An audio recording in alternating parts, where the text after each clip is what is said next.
This piece has to do with self-confidence, but it also is like a sales tactic also.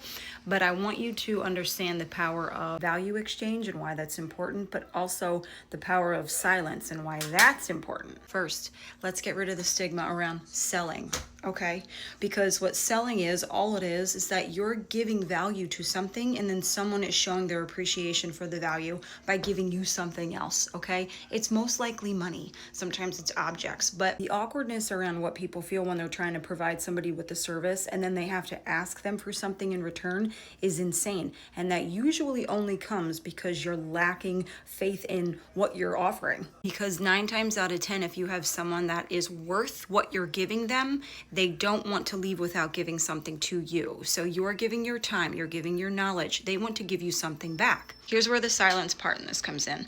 So many people get themselves in trouble because they will be talking about what they want to offer the person, and then they'll say, does that sound good? And then they don't let the person they're talking to even think about it. The person offering gets uncomfortable with the silence for 5 seconds, 10 seconds, interrupts themselves and says, or we could do, if that's you, you know that you've got a little bit of confidence building to do.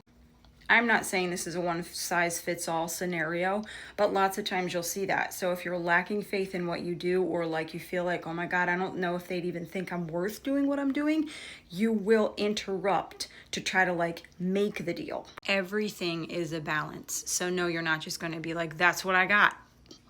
But you do want to lay it out there, let them reciprocate, and then go from there by reading their body or like listening to their tone of where to go next, instead of you making up the story of where you think they're going to go and taking them there with you. Because I guarantee most of the time it's not where they were going. Love you. Bye.